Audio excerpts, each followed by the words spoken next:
Ba't ayaw mo sumakay kasi? Huwag ka sa amin ha. Ay! Takbo yan. Ate, yung sinabi ko sa'yo, diba? Diba?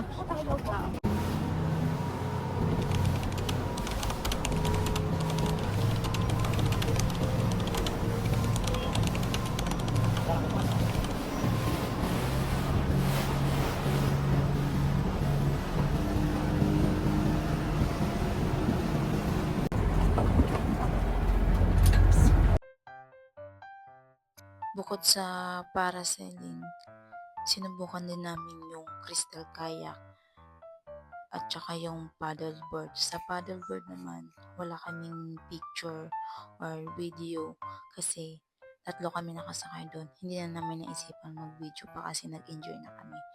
At saka ang kinuha namin is yung 40 minutes. Bali 30 minutes lang talaga yun. Pero binigyan kami ni Kuya ng 10 minutes pa kasi mukhang nag-enjoy daw ako. So, ayun lang. Hi guys, kung gusto nyo subukan, subukan nyo na lang. kapag tapos takot kayo sa height, tingala na lang kayo, basta may experience nyo lang to. Oh my god. Ay!